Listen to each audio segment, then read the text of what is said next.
De número 12, dando continuidade às exposições em Êxodo. Êxodo capítulo 12, a exposição será do verso 29 até o verso de número 36. Escute com atenção o que diz a palavra do Senhor. Aconteceu que à meia-noite feriu o Senhor todos os primogênitos na terra do Egito, desde o primogênito de Faraó, que se assentava no seu trono, até o primogênito do cativo que estava na enxovia, e todos os primogênitos dos animais. Levantou-se Faraó de noite, ele, todos os seus oficiais e todos os egípcios, e fez-se grande clamor no Egito, pois não havia casa em que não houvesse morto. Então, naquela mesma noite, Faraó chamou a Moisés e Arão e lhes disse: Levantai-vos, saí do meio do meu povo, tanto vós como os filhos de Israel. Ide, servi ao Senhor, como tem lhes dito. Levai também convosco vossas ovelhas e vosso gado, como tem lhes dito. Ide-vos embora e abençoai-me também a mim. Os egípcios apertavam com o povo, apressando-se em lançá-los fora da terra, pois diziam: todos morreremos. O povo tomou a sua massa antes que levedasse, e as suas amassadeiras atadas em trouxas com seus vestidos sobre os ombros. Fizeram, pois, os filhos de Israel, conforme a palavra de Moisés, e pediram aos egípcios objetos de prata e objetos de ouro e roupas. E o Senhor fez que seu povo encontrasse favor da parte dos egípcios, de maneira que estes lhes davam o que pediam e despojaram os egípcios. Amém. Podem se assentar, irmãos. Vamos orar. Senhor Deus bendito, a Tua palavra está aberta neste momento e será exposta. Rogo a Ti, ó Deus, que sejas gracioso comigo e que me uses neste momento, na exposição da Tua palavra, para a glória do Teu nome. Que os meus olhos, ó Deus, estejam fixos na Tua verdade, que eu possa, ó Deus, proclamar a Tua verdade com intrepidez e com ousadia, no poder do Teu Santo Espírito, e que aqueles que aqui estão, Senhor, possam ouvir a Tua palavra com toda a atenção, com temor e com tremor, ouvindo, Senhor, aquilo que tens a falar aos seus corações na manhã deste dia. Usa-me, ó Deus, apesar das minhas fraquezas, apesar das minhas limitações. É o que, Senhor, eu te peço, em nome do Teu Filho, o Senhor Jesus Cristo. Amém. Há coisas que acontecem neste mundo que alcançam uma pessoa em particular, como aflições que podem vir sobre uma pessoa em particular na sua própria caminhada, e essa pessoa tem ao seu redor outros a quem recorrer para poder ajudá-lo naquele momento de aflição. Seja com consolo, sejam com palavras de encorajamento, com a exortação a permanecer firme no Senhor apesar das adversidades, ou quando passa por alguma aflição que não alcança necessariamente a alma, mas o corpo, e traz então problemas externos à pessoa, e essa pessoa tem a condição de ser socorrido por alguém que está ao seu redor, talvez o seu vizinho, o seu irmão em Cristo que mora próximo. Mas há outras coisas que alcançam também os homens neste mundo, e muitas vezes não alcança uma pessoa em particular. Muitas vezes alcança muitas pessoas. E nós podemos pensar nisso, por exemplo, nos dias em que estávamos sob aqueles dias de grande aflição com a Covid. Como foi terrível, e não somente você na sua casa, mas muitos dos outros ao seu redor estavam também acometidos do mesmo problema. Ou quando nós pensamos agora mais recentemente sobre a calamidade que tem acontecido ali no sul. Quando uma pessoa somente em particular não sofre por isto, não uma pessoa apenas, não uma família apenas, mas várias famílias experimentam, de um lado para o outro, em todo o seu redor, angústias, muitas angústias. E na graça de Deus, o Senhor tem suprido as necessidades deles. Alguns talvez não consigam recorrer ao seu vizinho como auxílio, mas conseguem ter o auxílio de outras pessoas, de outras cidades, de outros estados, que têm corrido ali para ajudar essas pessoas no dia em que o mal alcança a porta da casa deles. Mas há, irmãos, momentos em que o mal, um problema, e juízos temporais, como é possível que esteja acontecendo ali naqueles dias, nestes dias no Rio Grande do Sul, e nós também sob um governo mau. O Senhor, muitas vezes, ele cai com juízos temporais que não alcança apenas uma família ou uma pessoa em particular, mas a muitas pessoas, até mesmo a uma nação inteira. E é exatamente isso que nós temos visto aqui, irmãos, quando nós nos deparamos com o texto de Êxodo. E como nós temos visto como o Senhor, Ele tem agido. O Senhor Deus que é santíssimo, o Senhor Deus que é justíssimo, Ele tem se levantado. Ele tem se levantado como um Deus justo que julga os homens em razão dos seus próprios pecados. E Ele tem feito isso ali com grande dureza, com muito poder, com o braço estendido sobre o próprio Egito. Mas Ele não somente manifesta ali o seu juízo temporal, mas Ele manifesta ali também a sua graça, o seu amor, a sua misericórdia, a sua fidelidade para com o seu próprio povo. Porque por amor ao seu povo, o Senhor entra no Egito e arranca de lá aqueles que pertencem a Ele. Mas o que acontece com os egípcios então? Vimos aqui, irmãos, até agora, 9 pragas. O Senhor vindo sobre eles com vários golpes pesados da manifestação externa da sua ira, do ato externo do Senhor, que é a sua ira. Mas aqui nós chegamos ao ponto alto de tudo isso, ao clímax, ao momento realmente mais sinistro que haveria de ser experimentado pelos homens no Egito e o ato mais terrível do Senhor sobre os homens. Chegamos à 10ª praga, a morte dos primogênitos. Que dia terrível foi este dia para aqueles que não estavam abrigados no caminho apontado pelo próprio Senhor. Que dia terrível foi este dia. A palavra, irmãos, nos diz, a partir do versículo de número 29, o que aconteceu. Aconteceu que, à meia-noite, feriu o Senhor todos os primogênitos na terra do Egito, desde o primogênito de Faraó, que assentava no seu trono, até ao primogênito do cativo, que estava na enxovia, e todos os primogênitos dos animais. Perceba, irmãos, o que acontece aqui. O Senhor, Ele veio sobre os homens com toda ira possível e com todo o julgamento. Aqui, irmãos, nós estamos diante do juízo do Senhor, realmente. E quando foi que isso aconteceu? O texto nos diz que aconteceu à meia-noite, feriu o Senhor todos os primogênitos na terra do Egito. É impressionante nós nos depararmos com essa declaração do Senhor aqui sobre aquilo que Ele está fazendo. Porque quando nós olhamos para isto que está sendo executado agora, não é algo que está sendo executado sem antes ter sido predito. O próprio Senhor havia dito anteriormente, em Êxodo capítulo 11, versos 4 a 6, o seguinte: Moisés disse, assim diz o Senhor, cerca da meia-noite passarei pelo meio do Egito, e todo primogênito na terra do Egito morrerá, desde o primogênito de Faraó, que se assenta no seu trono, até o primogênito da ceva, que se ajunta ao mó, e todo o primogênito dos animais. Haverá grande clamor em toda a terra do Egito, que nunca houve, nem haverá jamais. Então perceba que trata-se de algo que o próprio Senhor Deus havia dito. De um Senhor que diz o que haverá de acontecer e não volta atrás. De um Deus que declara tudo o que haverá de fazer e de fato executa. O Senhor, Ele é um Deus que faz valer, de fato, toda a sua vontade. Tanto no que diz respeito a promessas para o seu povo, promessas de redenção, como também pré-anúncios de juízos de um Deus que não pode mentir.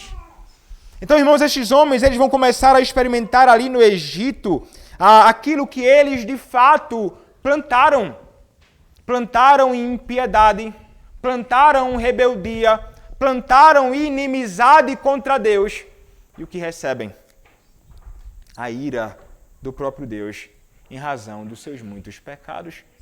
Meus irmãos, o Senhor, de fato, é um Deus que se ira continuamente contra o pecado.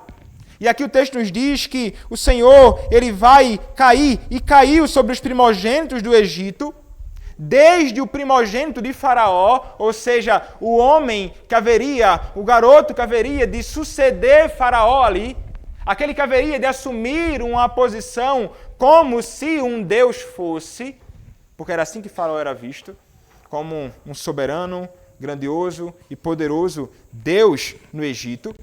Então, este haveria de falecer, haveria de ser morto, que se assentava no seu trono, diz o texto, até o primogênito do cativo. O texto de Êxodo 11 vai falar sobre o filho da serva Namó, mas aqui ele acrescenta mais pessoas, o cativo que está na enxovia.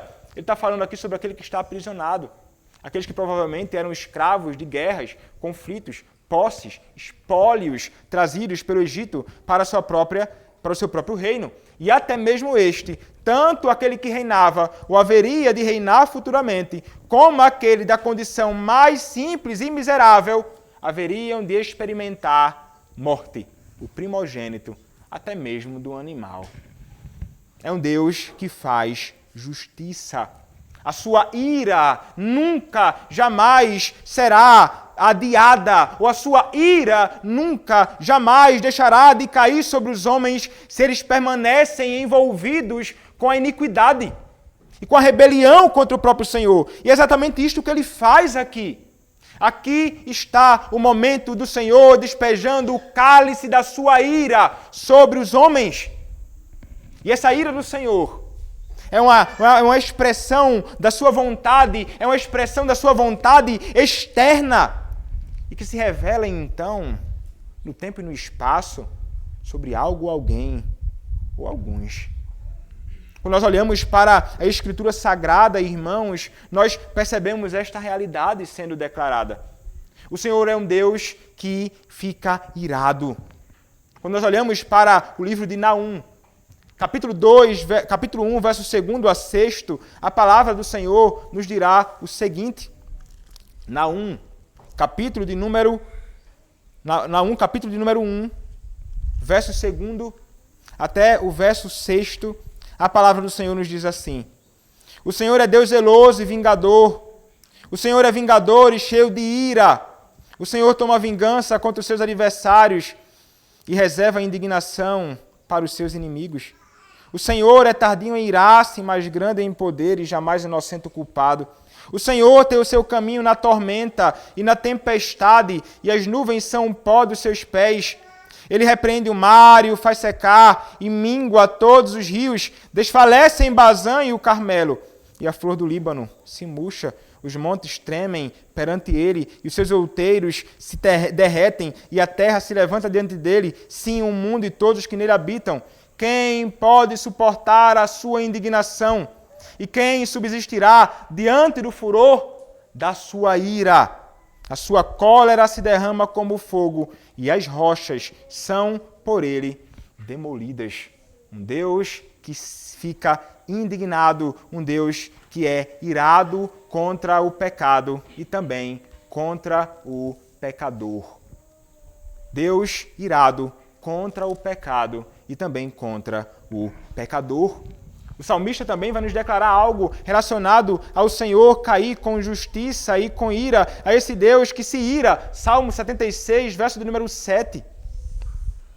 Salmo de número 76, verso de número 7, a palavra do Senhor nos diz assim: Tu sim, tu és terrível, se te iras, quem pode subsistir à tua vista? Que declarações, irmãos, extraordinárias do fato de que o Senhor Deus é um Deus que se ira. Mas haverá um momento, como houve naqueles dias da manifestação da ira do Senhor. Existirá o grande dia da ira do nosso Deus. Naqueles dias, tratava-se de um juízo temporal, nada comparado ao grande dia da ira do Senhor. Os primogênitos são alcançados, são feridos. O Senhor dá, sim, àqueles homens a paga pelo que fizeram. O Senhor cai com sua justiça retributiva. Feriram o seu primogênito, o seu povo. São feridos também, perdendo os seus primogênitos, aqueles que eram tão caros, o vigor da sua vida. Mas o Senhor, Ele não vai deixar de reservar a sua ira.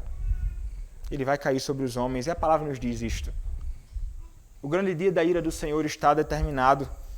A palavra do Senhor nos diz em Deuteronômio, capítulo 32, versos 41 a 42, o seguinte.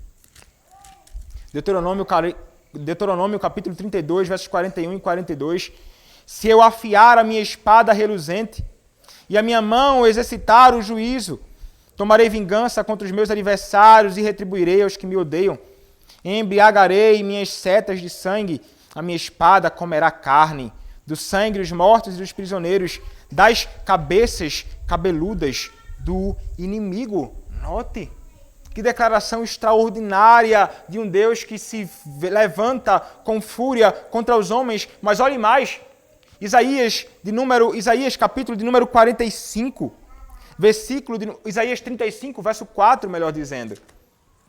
A palavra do Senhor nos diz assim, Isaías capítulo de número 35, verso de número 4, diz assim a Escritura: Dizei aos desalentados de coração, sede fortes, não temais, eis o vosso Deus, a vingança vem, a retribuição de Deus, Ele vem e vos salvará. Declarações de um Deus que não mente. Olha também o que diz ainda Jeremias, capítulo de número 46, verso de número 10.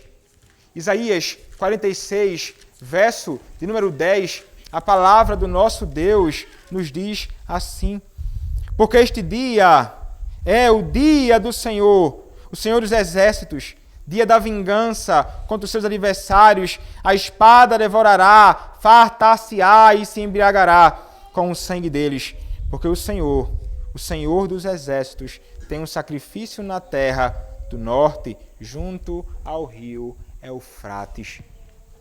Quantas declarações e tantas outras que poderíamos ler, que declaram a verdade de que o Senhor tem uma ira reservada, e isso haverá de acontecer no dia do juízo. Isso haverá de acontecer e será experimentado pelos homens quando eles forem lançados no inferno.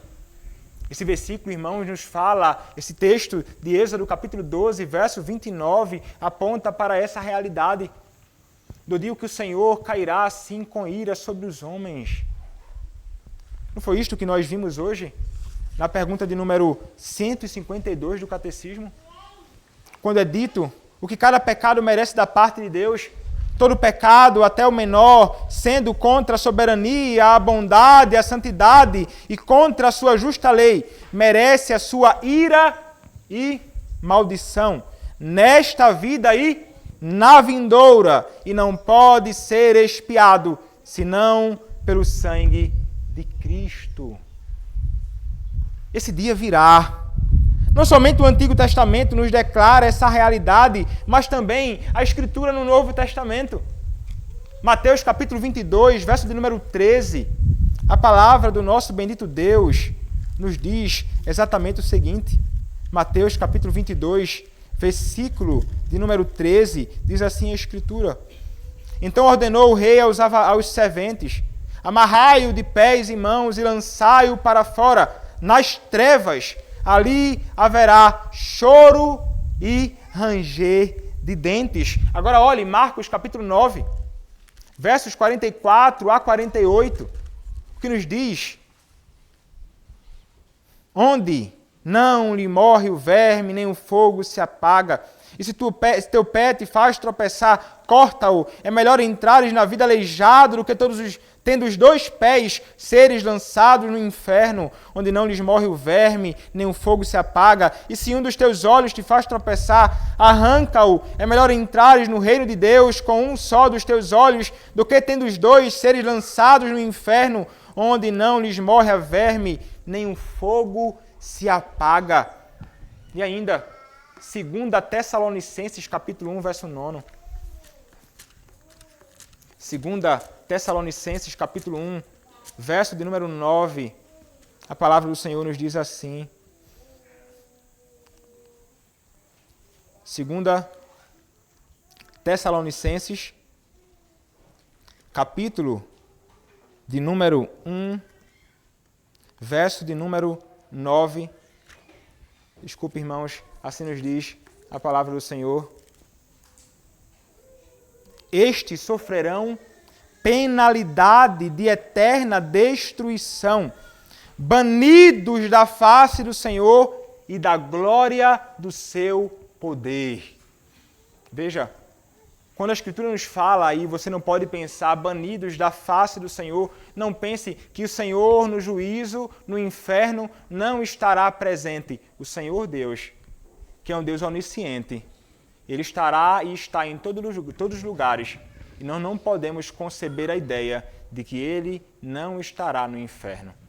O Senhor Deus está no inferno e estará julgando todos os homens ali.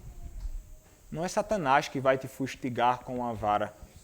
Não é ele quem vai te perturbar durante toda a eternidade. Satanás está lá como objeto do juízo do Senhor. É o próprio Deus. Não com a face paternal olhando para você. Não com o braço estendido para te receber. Mas com toda a manifestação da sua ira. Que todos os nossos pecados merecem. O Senhor Deus é um Deus justo que haverá de julgar o mundo. Queira você acreditar nessa realidade ou não. Minimize você esta verdade ou não. Rejeite essa verdade você ou não. O Senhor haverá de vir para julgar o mundo e todos os seus habitantes. Creia nisso, você ou não. O Senhor é fiel, Ele declara, Ele promete, Ele fará. Que terrível dia este será. Mas veja, essa realidade do juízo do Senhor, ele não é algo que está reservado apenas para aqueles que estão no poder. Nós somos muito inclinados, talvez, a pensar, os poderosos serão julgados, aqueles que amam o dinheiro, a prosperidade, o poder. O juízo do Senhor virá sobre todos. Deus não faz acepção de pessoas. O texto nos diz, daquele filho do rei que estava sentado no seu trono, aquele que estava também na enxovia, ao filho da serva mais pobre que está na mó, haverá de cair o juízo de Deus. Então não pense você que porque você é rico, porque você é poderoso, que você tem recursos, que você está livre de experimentar sobre você a ira do Senhor. A sua riqueza não pode te salvar. Não há como você se refugiar nos seus recursos. Não há como você se refugiar naquilo que você possui. Nada, absolutamente nada do que você tem abrigará você no dia do juízo de Deus, se você não estiver refugiado em Cristo. Porque o refúgio de fato é Cristo. O refúgio para o dia mau é você estar escondido no Senhor Jesus Cristo. Nós vimos hoje aqui na pergunta que para que o homem possa se livrar daquele dia, da ira vindoura do Senhor, é somente pelo sangue de Cristo.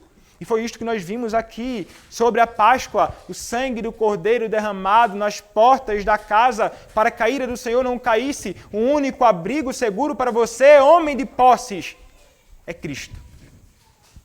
Mas você também deve entender, você que não tem recurso algum. Não imagine que pelo fato de você sofrer muito nesta vida, com a ausência de muitos bens, não imagine que o fato de você ter uma vida simples neste mundo, ausente de tantas coisas maravilhosas que você pode experimentar se tivesse recursos, não imagine que pelo fato de você ser um pobre coitado, que você não experimentará também no dia do Senhor a ira de Deus. Não existe exceção. Um puritano vai dizer assim, observe qual foi o alcance desta praga. Do trono até o calabouço, príncipe e camponês estão no mesmo nível diante dos julgamentos de Deus, pois para ele não existe acepção de pessoas. A Escritura fala sobre isto, irmãos. Mas um texto que ele vai citar é o texto de Jó, capítulo 34, versos de número 19 a 20. Jó, capítulo de número 34, versos 19 e 20, diz assim a palavra: quanto menos aquele que não faz acepção das pessoas, de príncipes, nem estima ao rico mais do que ao pobre, porque todos são obras de sua mão. De repente morrem à meia-noite. Os povos são perturbados e passam, e os poderosos são tomados por força invisível. Que coisa impressionante. O Senhor que não faz acepção, não importa quem seja, o Senhor virá, fará coisas terríveis à meia-noite. É assim que Deus age. Foi isso que aconteceu ali, à meia-noite. No momento em que eles estavam imaginando que poderiam descansar daqueles dias angustiantes, quando experimentaram a nona praga, as trevas que poderia ser apalpada. Eles não têm descanso. A noite de sono ou de descanso é interrompida, porque o Senhor estava executando o seu juízo. Irmãos, como nós devemos entender e olhar para essa realidade e temer e tremer. Nós devemos, irmãos, sim, temer e tremer ao nosso Deus. Nós devemos entender que nós devemos olhar para esse Senhor, Deus que é justíssimo, e contemplar a nossa miséria e entender sempre que nós, que fomos salvos por Cristo, ainda que não devamos temer a condenação eterna, porque aqueles que foram salvos por Cristo já não há mais condenação, ainda assim nós devemos temer todas as advertências do nosso Senhor e então andar de um modo que seja piedoso diante do nosso Deus. O Senhor, Ele odeia o pecado. O Senhor, Ele não se agrada se você estiver vivendo uma vida distante dos caminhos dEle. O Senhor nos chama, o Senhor me chama, o Senhor te chama ao temor ao nome do nosso Senhor.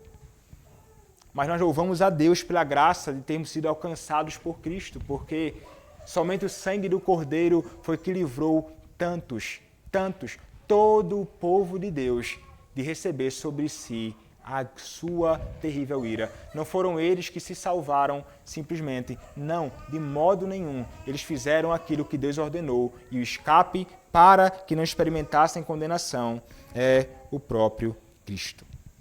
E é nele que você deve se refugiar. É para ele que você deve correr hoje, você, sobretudo você, que não conhece a Cristo. Mas veja, irmãos, o texto continua. E como mencionei, aquele dia foi um dia de fato terrível. Que dia amargo para os egípcios naquele momento. Mas, irmãos, aquilo realmente provocou uma angústia imensa, porque o texto nos diz o que aconteceu, verso 30.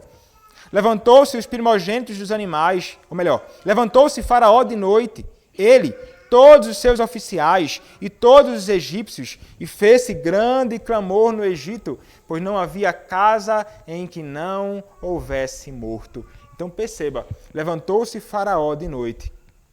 Ele provavelmente, irmãos, estava dormindo.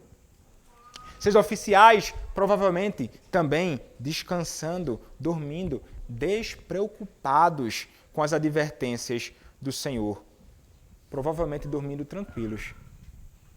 Mas algo acontece. O Senhor havia predito. Aquilo que ele diz aconteceu. Esse homem se levanta.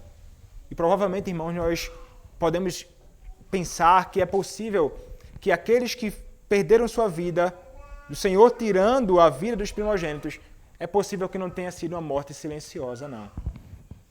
É possível que tenha sido uma morte que fez com que eles fizessem algo que despertou os ouvidos, despertou Faraó, e Faraó então desperta os seus servos. É possível que algo dessa natureza tenha acontecido, os primogênitos foram mortos, algo acontece, eles então percebem que algo terrível então acontece ao redor deles, e ele então se levantou o Faraó de noite, nas trevas, ele e todos os seus oficiais e todos os egípcios. Centenas de milhares de pessoas se levantam agora nos seus próprios lares. E então fez-se grande clamor, o texto nos diz no Egito. Por que fez-se grande clamor? Porque não havia uma casa sequer dos egípcios que não tivesse gente morta. Em todas as casas tinham primogênitos mortos. Que momento então terrível este, não é? Que momento terrível você se levantar correndo à noite e se deparar com esta realidade de seu filho morto, os filhos dos seus oficiais mortos, os filhos dos seus servos mortos. Que angústia terrível! E eles ali, certamente, tomados de um terror impressionante, os egípcios, eles são levados a clamar. Eles clamam, como todo ímpio clama, no dia em que a calamidade bate à porta da sua casa, no dia em que a enfermidade, doença ou problema bate à porta da sua casa, no dia em que o dia mau bate à porta da sua casa, o homem ímpio, ele se levanta, crendo nele, em Deus ou não, ele vai clamar algo. Ele eleva a sua voz, eles suplicam. Eles estavam ali, irmãos, alarmados. Eles estavam ali chorando. Eles estavam ali terrivelmente assombrados com o que contemplavam. Imagine você contemplar o seu filho morto diante dos seus olhos, na sua casa. É terrível. Mas veja, irmãos, que realmente era um momento muito difícil para aquelas pessoas, e nós não podemos imaginar que era coisa simples, não, o que eles experimentavam ali. De modo algum podemos conceber algo assim. Mas o que é mais terrível, ou que agrava ainda esta condição de angústia diante da morte daqueles que amamos, é quando não há esperança para nós. Porque para eles, irmãos, não havia esperança. Não tinha vizinho a quem clamar. Não havia casa de vizinho que não tivesse morto. Imagina você. Falei aqui no início da pregação. Nos dias de Covid tínhamos a quem recorrer, apesar de muitos estarem ao nosso redor doentes. Aqueles que estão no sul têm a quem recorrer, apesar de muitos estarem sendo alcançados com a calamidade. Mas os egípcios não tinham a quem recorrer. A que vizinho clamar por consolo, quando seu vizinho, de igual modo, estava carecendo de socorro e consolo e refrigério para a alma? Como eles poderiam? Não há em quem eles possam encontrar consolo. E veja, o dia mau chegou para eles, como havia sido experimentado também pelo próprio povo do Senhor. Mas algo distinto há. Olha o que diz Êxodo, capítulo 3, do verso 7 ao verso 9. Volta algumas páginas da sua Bíblia e você verá o seguinte. Êxodo, capítulo 3, do verso 7 ao verso 9, diz assim: Disse ainda o Senhor, certamente vi a aflição no meu povo, certamente vi a aflição no meu povo que está no Egito, e ouvi o seu clamor por causa dos seus exatores, conheço-lhes o sofrimento. Por isso, desci a fim de livrá-lo da mão dos egípcios e para fazê-lo subir daquela terra a uma terra boa e ampla, terra que mana leite e mel, e o lugar do cananeu, do eteu, do amorreu, do ferizeu, do eveu e do jebuseu, pois o clamor dos filhos de Israel chegou a quem? Até mim, e também vejo a opressão com que os egípcios os estão oprimindo. O clamor do povo do Senhor chegou ao seu Deus. Esses homens clamavam: cadê os seus falsos deuses para socorrê-los naquele momento? Não havia consolo, não havia quem ajudasse, não havia Deus para socorrê-los no dia mau. É terrível o dia mau do homem ímpio. É terrível o dia mau daqueles que confiam nos seus falsos deuses. Aqueles que morrem, ou tem alguém que morre na sua família, ou um problema alcança, que traz grande angústia para a sua alma. Quando ele é um ímpio, ele não pode olhar como os papistas para uma imagem e clamar: Maria, socorre-me! São Pedro, socorre-me! Fulano de tal, socorre-me! Não há socorro! Porque os ídolos, os falsos deuses, nada são. E nada podem trazer de refrigério, consolo, socorro, libertação para o homem que se encontra no momento mais terrível da sua vida. Eles podem clamar, mas ali está diante deles ouvidos moucos, não escutam, não têm olhos para ver, nem ouvido para escutar, nem boca para falar uma palavra de consolo. Como é terrível esta condição do homem que não conhece a Deus. Seus ídolos para nada servem. isso fica evidente no dia da calamidade. Mas e quanto a nós, irmãos, o Senhor, Ele é aquele que escuta o nosso clamor. Ele é aquele que ouve quando nós levantamos as nossas vozes. Ele é aquele que vê, Ele é aquele que escuta, Ele é aquele que age. Foi assim que Ele fez com o seu povo. Ele viu a aflição, Ele escutou o seu povo clamando, Ele agiu em favor do seu povo e aqui está o seu povo sendo liberto. Que coisa impressionante! E essa mesma realidade é experimentada por nós, por todos nós que conhecemos a Cristo. No dia em que o mal bater à sua porta, no dia que a doença bater à sua porta, no dia que a morte bater à sua porta, eleve a sua voz a Deus e clame ao Senhor. E Ele certamente te socorrerá. Ele certamente levará refrigério à sua alma. Ele é o Deus que consola aqueles que são do seu povo. Você certamente já experimentou em diversos momentos o consolo e a paz deste Deus que excede a todo entendimento em meio aos momentos difíceis da sua vida. Como é consolador sabermos que o Senhor escuta o clamor do seu povo. Não cale sua boca no dia em que a aflição chegar até você. Confie que há um Deus que é todo-poderoso, que é infinito em graça e infinito em misericórdia, que está pronto para te socorrer.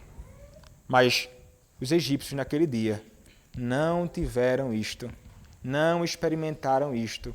A morte alcançou a cada um deles. A morte bateu a porta deles. Como vai dizer o puritano, os egípcios não podiam ter ajuda nem conforto de seus vizinhos, pois todos estavam envolvidos pela mesma calamidade. Que então aprendamos a tremer diante de Deus e a temer os seus juízos. Como nós lemos no Salmo 119, verso número 120, na revelação da vontade do nosso Senhor. E segundo, aprendamos a sermos gratos a Deus pela proteção diária que Ele, por sua grande bondade, concede a nós e à nossa família. Estando tão expostos, temos motivos para dizer, é devido às clemências do Senhor que não fomos destruídos.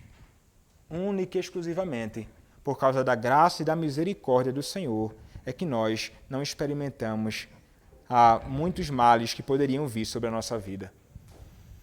Veja, irmãos, a angústia foi levada ao coração daquele homem e de toda aquela nação. O que acontece? Verso número 31. Aquilo foi tão terrível, aquilo foi tão amargo para ele, para o próprio faraó, que algo impressionante acontece. Aquele que havia dito que não haveria de ver mais a face de Moisés, e se Moisés aparecesse para ele, Moisés seria morto, ele ameaça Moisés, é aquele que agora vai suplicar. Verso 31 nos diz, então naquela mesma noite, Faraó chamou a Moisés e Arão e lhes disse, levantai-vos, saí do meio do meu povo, tanto vós como os filhos de Israel, ide servir ao Senhor, como tendes dito. Levai também convosco vossas ovelhas e vosso gado, como tendes dito, ide-vos embora e abençoai-me também. Impressionante, irmãos, o que acontece aqui. Este homem que estava acostumado a ter pessoas indo em sua direção, suplicando a ele de joelhos. Agora é um homem que está humilhado. Ele está humilhado. Ele não tem o que fazer. Ele não tem mais argumentos. Ele não tem mais argumentos de barganha para fazer com o Senhor. Não há mais absolutamente nada disso a que ele possa recorrer. Ele está lançado ao chão, ele está prostrado. A humilhação de Deus caiu sobre este homem ímpio, que durante tanto tempo humilhou o povo do Senhor, rejeitando, não dando ouvidos às suas muitas advertências. Frequentes advertências. E nós devemos entender, irmãos, que ele experimenta isto, e este grande mal faz com que ele agora, obrigado, se sujeite à vontade do Senhor. E veja o que ele vai dizer. O texto nos diz, então naquela mesma noite chamou a Moisés e a Arão, e lhes disse, levantai-vos e saí. saiam do meio do meu povo. Tanto vocês como vossos filhos. Antes ele havia proibido. Os filhos não vão. Agora ele diz, os vossos filhos podem ir. Os filhos de Israel. Veja que até ele vai usar a linguagem chamando eles de uma nação, de um povo livre e independente, quando durante muito tempo ele subjugou este povo, tendo este povo como se fosse seu escravo. Agora é uma nação, são os filhos de Israel. Mas não somente isto, ele vai dizer ainda mais. Ele diz, servi ao Senhor como tens dito. Ide, servi ao Senhor como tens dito. Eles poderiam ir com as suas mulheres, com os seus filhos, com tudo aquilo que possuíam. E veja que ele vai apresentar imperativos aqui, e não são imperativos para permaneça, fique, é aqui. Não, de modo nenhum. Agora ele vai dizer para você perceber a intensidade da angústia e a vontade de que o povo do Senhor estivesse longe daquele lugar. Ele diz, verso 31, levantai-vos, aí logo em seguida, saí. E então, no mesmo verso, ide. E verso 32, ide-vos embora. Percebe, irmãos? Ele sabia que aquilo que ele estava experimentando era uma manifestação do terror e do juízo do Senhor sobre a sua casa, sobre o seu povo. E ele compreendia claramente de que Deus fazia isso para que o seu povo pudesse ser livre daquele cativeiro terrível. E então agora que ele está disposto a fazer a vontade do Senhor.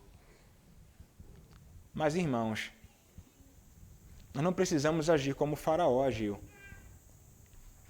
Agora o povo pode ir, agora o povo pode adorar, agora todos podem, pai, mãe, filhos, sigam em frente, desapareçam da minha vista.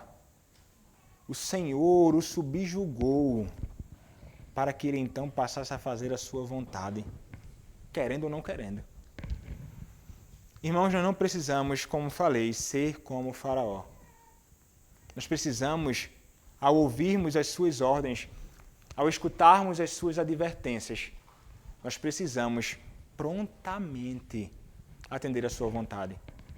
Precisamos, na hora, fazer aquilo que o próprio Senhor Deus prescreveu, entendendo que aquilo que Ele ordena para nossas vidas, segundo a Sua palavra, é o melhor para a nossa vida e para a nossa alma, para o nosso bem em particular, da nossa família, da igreja e do reino. Mas se nós, como os homens ímpios, continuarmos desobedecendo a Deus, Ele vai nos subjugar e vai nos humilhar para que façamos a Sua vontade. Os homens ímpios neste mundo não podem imaginar que vão caminhar fazendo o que fazem, como se não existisse para eles um Deus. Mas há um Deus sobre eles. Creiam nele eles ou não. Rejeitem Ele ou não.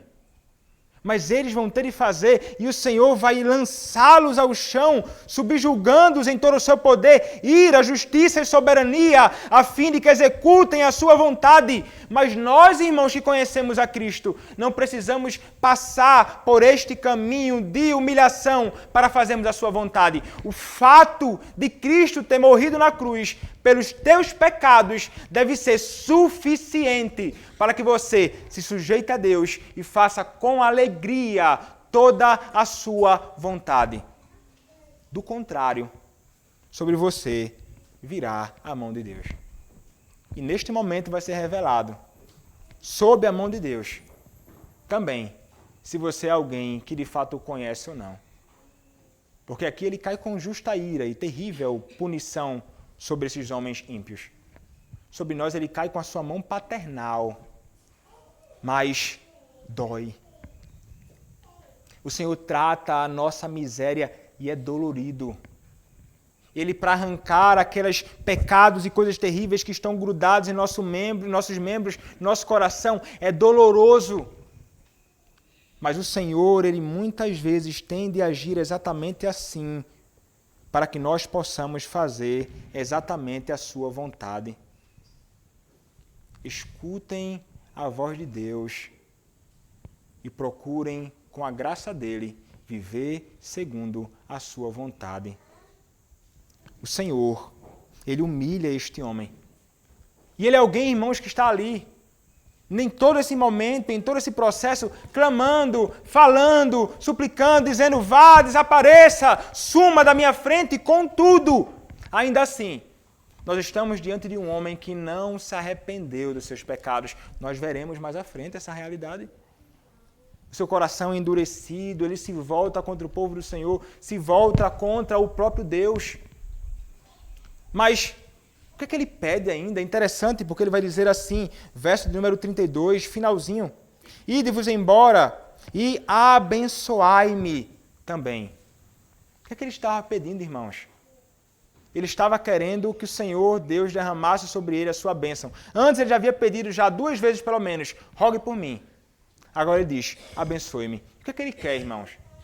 Ele quer receber de Deus algum tipo de livramento. Ele, provavelmente, semelhante ao povo, no versículo seguinte, estava atormentado, querendo que eles saíssem de dentro, porque eles temiam também a própria morte. Veja o verso 33 que diz: os egípcios apertavam com o povo, apressando-se em lançá-los fora da terra, pois diziam: todos morreremos. Então pensam que aquilo ali não alcançaria somente o primogênito, mas eles imaginavam, talvez, que a ira do Senhor e a morte poderia chegar também para eles. Eles pensam: saia daqui, desapareçam também do nosso meio. Mas Faraó diz: abençoai-me também a mim. Ele quer que o Senhor traga sobre ele, então, um livramento naquele momento. Ele está preocupado em algum tipo de socorro somente. Ele quer apenas a bênção de Deus, mas ele não está interessado no Deus que concede bênçãos aos homens. Ele quer a bênção de Deus, mas sem Deus. Ele quer ser favorecido por Deus, mas numa vida sem arrependimento. Uma vida mergulhado em rebeldia e inimizade contra o próprio Senhor Deus da glória. As pessoas imaginam semelhantemente a Faraó, que o Senhor Deus é aquele que abençoa o homem ímpio que vive mergulhado no seu pecado. Os homens que se envolvem nos seus planos para alcançar os seus objetivos neste mundo e acabam fazendo todo tipo de impiedade e imagina pedindo a algum crente: ora por mim. Abençoa aqui o meu trabalho, abençoa aqui os meus negócios, abençoa aqui a vida do meu filho, faz isso, abençoa a minha caminhada no âmbito político, abençoa a minha caminhada ali, aqui e acolá. Os homens esperam isso e querem e pedem que você, crente, ore ou abençoe a vida deles, mas como eles querem ser de fato abençoados por Deus, se eles vivem uma vida distante de Deus, até mesmo a prosperidade que eles podem experimentar nesta vida podem ser uma manifestação do juízo de Deus sobre eles, para que os corações deles continuem apegados àquilo que é vil, passageiro, temporal, como os bens materiais, a fama, o prestígio, a honra, a glória diante dos olhos dos homens. O Senhor Deus, Ele é um Deus que não está interessado em conceder qualquer livramento, socorro ou bênção para Faraó em particular. Não há bênção declarada para ele, não há bênção derramada sobre ele. Todas as ocasiões de misericórdia e de extensão da graça de Deus já haviam sido dadas a este homem. Todas as ocasiões já haviam sido dadas. Você deve entender, irmãos, que aqui, para Faraó, acabou o tempo. Não há mais ocasião de misericórdia para Faraó. Não há mais uma centelha que seja pequena de misericórdia de Deus agora estendida a este homem. É como se a sua corrupção tivesse chegado ao mais alto nível.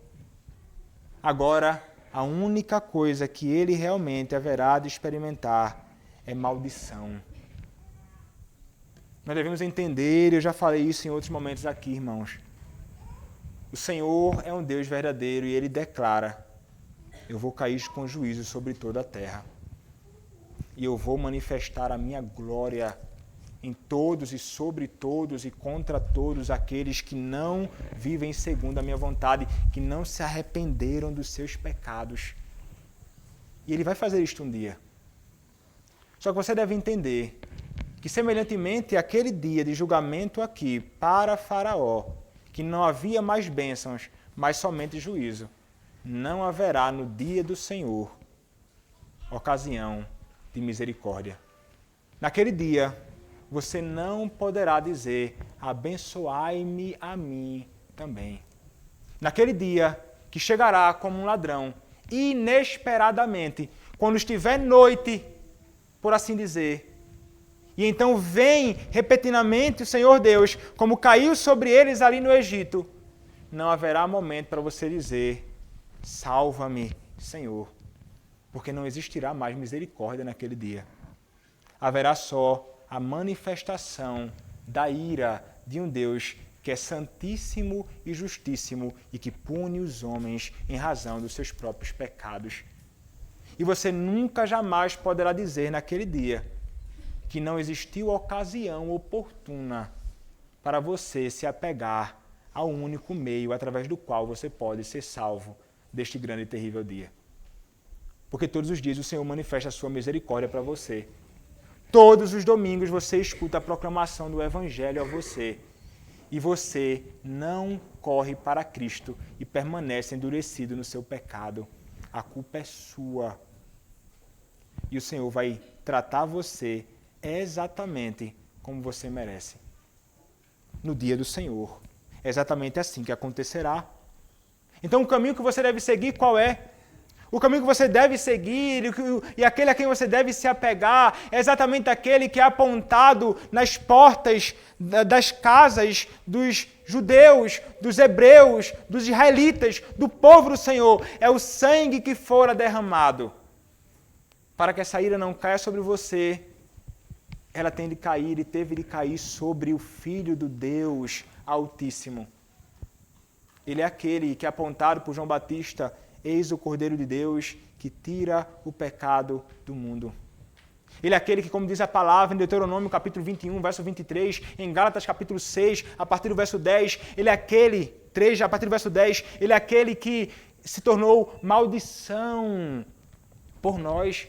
Maldição em nosso lugar, onde? Na cruz maldita, naquele momento terrível, quando toda a ira de Deus caiu sobre ele, a ponto dele clamar em alta voz, Eloi, Eloi, lama sabachthani, Deus meu, por que me desamparaste? É a angústia do Cristo, que sempre esteve unido e sob o amor de seu Pai, agora recebe no único ato toda a angústia infernal que o meu e o teu pecado mereciam durante toda a eternidade. O justo sendo desamparado. Quão terrível foi este dia! O dia em que o cálice da ira do Senhor caiu sobre o seu próprio filho, o primogênito. E assim como aquele sangue derramado para que o primogênito não fosse morto, também conduzia aqueles que estavam naquela casa à libertação, à salvação. É somente o sangue deste primogênito que pode garantir para você vida eterna. E o que você espera? Você está esperando mais um dia raiar? Você está esperando mais uma noite passar? O Senhor pode vir à meia-noite e tirar a sua vida. O Senhor pode vir à meia-noite e se deparar com você. O que você terá para dizer ao Senhor nesse dia? Você vai poder apresentar as suas mãos para Ele e dizer assim, Senhor, aqui estão as minhas obras. O Senhor vai dizer, nunca vos conheci. Aqui, Senhor, está a minha caridade, Senhor, fiz coisas boas. E este sangue na sua mão, o sangue do meu filho, que teus pecados crucificaram meu filho, nas tuas mãos as tuas mãos estão manchadas com o sangue dele. Isso é suficiente para que você seja condenado. suas obras, seus atos generosos neste mundo nunca poderão garantir para você salvação. O caminho que você tem é Cristo, é o Cordeiro. Esses que são alcançados por Cristo desfrutam de coisas extraordinárias, de fato. E veja, há recompensas. O texto nos diz, irmãos, a partir do versículo 34, o seguinte: o povo tomou a sua massa antes que levedasse as suas amassadeiras atadas em trouxas com seus vestidos sobre os ombros. Então veja, agora o povo de Israel, o povo do Senhor, eles vão sair às pressas. Eles vão agora tomar a sua massa antes que levedasse. Eles vão pegar as suas amassadeiras, todas atadas em trouxas, com seus vestidos, e sobre os ombros, eles vão sair agora como peregrinos, levando o que podem. Olha, o que é que tem para levar? Vamos levar algumas coisas aqui para a gente comer durante a nossa peregrinação. Tem que ser rápido. Agora é o momento de fugir. O Senhor agiu, o Senhor feriu o Egito, o Senhor trouxe grandes e coisas terríveis sobre eles. E agora o Senhor, irmãos, liberta eles. Provavelmente, mais de 2 milhões do povo do Senhor saindo do Egito. Milhões. Milhares de pessoas sendo resgatadas por Deus ali do Egito, saindo cada um com as suas trouxinhas daquilo que eles poderiam levar, as suas borocas, como aqui se diz, caminhando então e levando o que podem levar para a sua peregrinação do seu lar. Mas há mais do que isso. O texto ainda vai nos dizer que eles fizeram algo.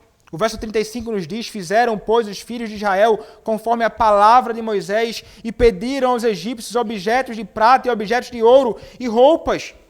Interessante agora, eles vão se voltar para os egípcios e eles vão pegar algo dos egípcios. E vão fazer isto, irmãos, não porque eles eram gananciosos, mas eles farão isso porque o próprio Deus ordenou que isso deveria acontecer. Quando você olha para Gênesis capítulo 15, verso de número 13, a palavra do Senhor vai dizer assim, na ocasião do pacto do Senhor Deus com Abraão, ele diz assim: então lhe foi dito, sabe com certeza que a tua posteridade será peregrina em terra alheia e será reduzida à escravidão e será afligida por 400 anos. Mas também eu julgarei a terra a que tem de sujeitar-se e depois sairão com grandes riquezas. Promessas de um Deus que não pode mentir e deveriam de fato obedecer ao Senhor. E como é que eles vão sair de lá? O texto nos diz que ele fez com que o povo encontrasse o favor da parte dos egípcios. O Senhor molda, o Senhor conduz o coração deles a dar ao povo do Senhor o que possuíam, de maneira que estes lhes davam o que pediam e despojaram os egípcios. Interessante, no meio dos meus estudos, ontem eu fui ouvir uma exposição de um rabino sobre isso aqui, sobre esse texto.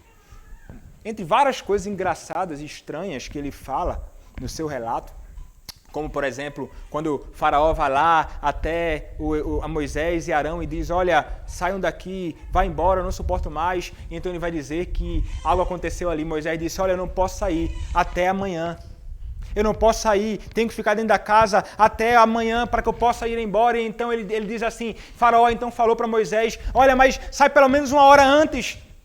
E ele diz: não, eu não posso sair, eu só posso sair até pela manhã. Eu tenho que permanecer aqui. Então a filha do faraó vai lá e diz assim: Moisés, eu te salvei. Onde é que está isso? Eu não sei. Mas ele vai dizer: olha, Moisés, eu te salvei, Moisés, da água, tu estava lá, como é que você pode ser tão ingrato assim? E Moisés então responde para ela: olha, que nada, você também é primogênita e não morreu. E isso, aquilo outro, começa a falar uma série de coisas. Entre essas doideiras, tem uma outra mencionada por eles, que ele vai dizer assim: naqueles dias, o povo do Senhor tirou dos egípcios as riquezas que eles tinham. Eles não roubaram. Algo aconteceu e eles sabiam o que tinha na casa daqueles homens. Os egípcios não podiam esconder nada do povo de Israel, por que não? Aí ele vai dizer, isso é uma fantasia dele, não sei de onde ele tirou isso. Ele diz assim: no dia em que o Senhor caiu com a 9ª praga, trevas alcançaram todo o Egito, trevas que se podia apalpar. E então ele vai dizer, e o povo do Senhor, depois, não é? Foi até ele e disse, olha, me dá isso e me dá também aquilo que está ali escondido na parede, aquilo que está escondido embaixo do chão, aquilo que está escondido no cofre, ali em cima, me dê tudo.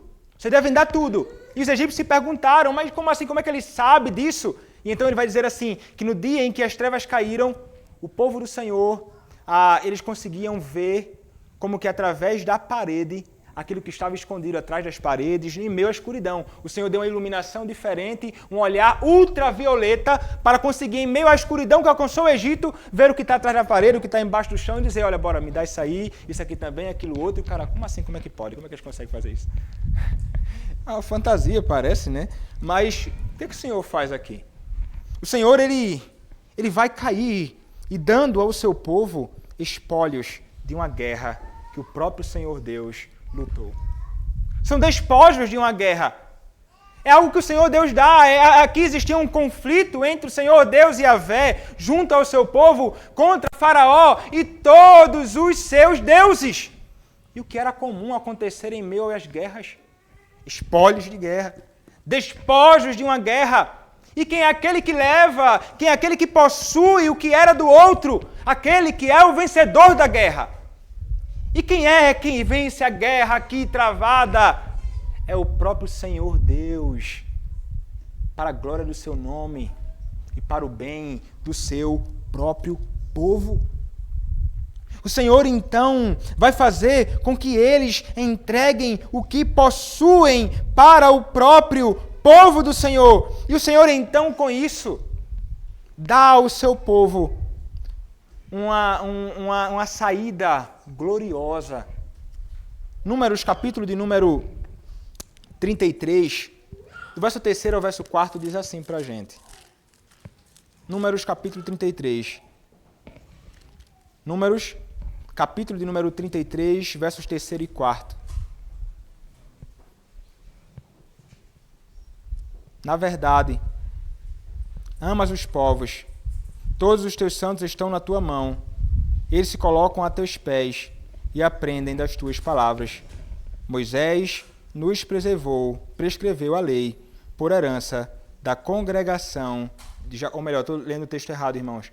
Números capítulo 33, estava achando estranho, Números de número 33, versos 3 a 4. Diz assim, vou ler a partir do verso 2. Escreveu Moisés as suas saídas, caminhada após caminhada, conforme o mandato do Senhor. E são estas as suas caminhadas segundo as suas saídas. Partiram, pois, de Ramsés no 15º dia do primeiro mês. No dia seguinte, ao da Páscoa, saíram os filhos de Israel corajosamente, poderia ser traduzido altaneiramente, aos olhos de todos os egípcios, enquanto estes sepultavam todos os seus primogênitos, a quem o Senhor havia ferido entre eles, também contra os deuses executou o Senhor juízos. Eles saem com honra, altaneiramente, com cabeça erguida, de uma batalha que o Senhor Deus lutou por eles. O Senhor venceu os inimigos do seu povo, que são também os inimigos do próprio Senhor Deus. E agora o Senhor, além de humilhar e de vencer, de esmagar e lançar ao chão os seus inimigos, Ele concede ao seu povo os recursos que eles precisariam para toda a sua peregrinação na terra até Canaã celestial. Quando nós pensamos acerca dessa realidade, irmãos, nós nos recordamos de algo. Nós nos recordamos de Cristo. O que foi que Ele fez, irmãos? O que foi que Cristo fez na cruz? O que diz a palavra? Lá em Colossenses. Colossenses, capítulo de número 2, a partir do versículo de número 13. A palavra do Senhor nos diz assim: Ele nos libertou do império das trevas e nos transportou para o reino do Filho do seu amor, no qual temos a redenção, a remissão dos pecados. Este é a imagem do Deus invisível, o primogênito de toda a criação, pois nele foram criados todas as coisas. Pois dele foram criadas todas as coisas nos céus e sobre a terra, as visíveis e as invisíveis, sejam tronos, sejam soberanias, quer principados, quer potestades. Tudo foi criado por meio dele e para ele. Ele é antes de todas as coisas, nele tudo subsiste. Ele nos libertou do império das trevas. Foi exatamente isso que o Senhor fez. Foi exatamente assim que o próprio Senhor Deus agiu. Ele se levantou contra os seus inimigos, que são também os nossos irmãos, nossos inimigos. Mas ele faz mais do que isso, irmãos, quando ele se lança deste modo contra estes homens maus. O Senhor Deus, ele, através do seu Filho, ele vai despojar aqueles que são seus inimigos. Aqueles que se levantaram contra ele, aqueles que agiram como servos de Satanás, aqueles que continuaram no seu caminho mau, aqueles que permanecem então vivendo esta vida vil, longe do Senhor, e estão ali prontos para servir ao seu mestre, como esses homens no Egito o faziam, e como o próprio Egito, e não somente o Egito, mas o próprio Faraó fazia, quando ele servia ali ao seu Senhor e tendo muitas posses, ele esmagou o povo do Senhor e feriu de tantos modos, mas o que nós podemos achar e entender que é interessante é o fato de que o Senhor, na sua cruz, ele despojou os seus inimigos. Foi exatamente isso que o nosso Senhor Jesus Cristo fez, na cruz, despojando os seus inimigos. E o que ele faz então? Ele esmaga o seu ferrenho inimigo. Ele então arranca-nos das mãos do nosso ferrenho inimigo. Ele nos salva daquele que é o nosso terrível inimigo. E ele é aquele que nos dá a graça de termos nele benefícios incontáveis, uma recompensa extraordinária, mas enquanto nós não chegamos a outra margem, enquanto nós não chegamos a Canaã celestial, ele nos dá os suprimentos necessários para que possamos então peregrinar neste mundo. Assim como ele deu ao povo dos despojos, ao povo, para que eles pudessem peregrinar, o Senhor nos deu bênçãos espirituais incontáveis, através das quais nós, como povo do Senhor, podemos peregrinar neste mundo até a Canaã celestial. A sua palavra, lida, meditada, cantada, a adoração pública, a oração ao Senhor, ao serviço junto a outros irmãos em Cristo, a bendita comunhão dos santos. O Senhor nos deu do seu Espírito que nos sela para o dia da redenção. O Senhor nos deu absolutamente todas as coisas que nós precisamos para que possamos chegar à glória celestial. O principal foi o seu Cristo e uma abundância de benefícios que nós recebemos em Cristo. E qual é a nossa recompensa agora? É a glória. Nós um dia teremos a graça de estarmos junto ao nosso Senhor, na glória celestial, desfrutando daquilo que um dia Ele nos deu e garantiu em Cristo. E nós podemos, irmãos, confiar, porque esse Senhor Deus que prometeu é um Deus que é fiel para cumprir exatamente aquilo que Ele disse que faria.